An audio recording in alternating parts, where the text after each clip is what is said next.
জামাত তো বিএনপির চেয়ে ছোট দল। জামাতের যতগুলো হসপিটাল আছে তার তো 10 গুণ হাসপাতাল থাকা উচিত বিএনপির, তাই না? জামাতের বিশাল বিশাল আর্থিক ইনস্টিটিউট তারা তৈরি করতে পারছে। জামাত ইসলামী ব্যাংক তৈরি করছে, ক্ষমতা যাওয়ার অনেক আগে ইবনে সিনা করছে 80-র দশকে। বিএনপির কর্মীরা নিম্নবিত্ত পরিবারের ছেলে মেয়ে, তাদের নিয়ে, তাদের ভবিষ্যৎ নিয়ে দলের নেতাদের কোনো চিন্তা আছে বলে মনে হয় না। আছে কি? আপনারাই বলেন, করে চিন্তা না? বিএনপির এই কর্মীরা মাঠ পর্যায়ে, তৃণমূলের কর্মীরা বেশিরভাগই ঘরের খেয়া বনের মস্তারায়, কিন্তু সেটার একটা লিমিট আছে, তাই না? তাইলে দলের নেতাদের উন্নতি, তাদের আয় রোজগার বৃদ্ধি, তার সাথে সাথে কর্মীদের এবং দেশের উন্নতি হওয়ার কথা, তাই না?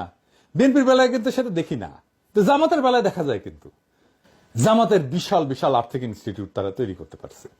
আমরা পরবর্তীতে এটা নিয়ে আলাপ করব। কিন্তু ধরেন বিএনপির ব্যাপারে দেখি, বিএনপির কোন ইনস্টিটিউট আছে, প্রতিষ্ঠান আছে?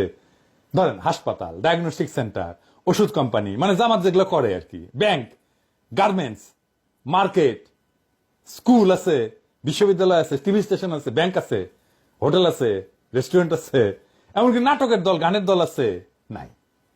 ইকোনমিক, কালচারাল, ইন্টেলেকচুয়াল কোন অ্যাসেট নাই। সংবাদপত্র আছে, কুরিয়ার সার্ভিস আছে, আইটি ফার্ম আছে, কনসালটেন্সি সার্ভিস আছে, রিসার্চ সেন্টার আছে, থিঙ্ক ট্যাঙ্ক আছে? নাই। কর্মী থেকে বুদ্ধিজীবী পর্যন্ত কোথাও প্রফেশনালি এনগেজ হওয়ার কোনো ব্যবস্থা নাই বিএনপির লোকদের।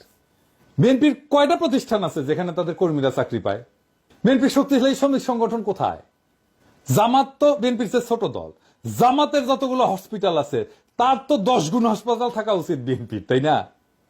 10 গুণ বাদ দিলাম, জামাতের যতগুলো আছে ততগুলো হাসপাতাল নাই কেন বিএনপি? বিশ্ববিদ্যালয়, স্কুল, কোচিং সেন্টার, সারা দেশে কোনো হোটেল আছে, কারখানা আছে?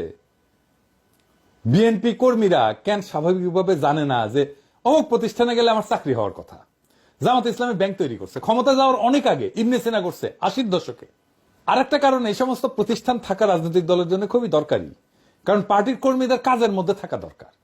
শ্রম না দিয়া বিনা পরিশ্রমে অর্থ উপার্জনের যে মানসিকতা, সেইটা খুবই বিপজ্জনক মানসিকতা।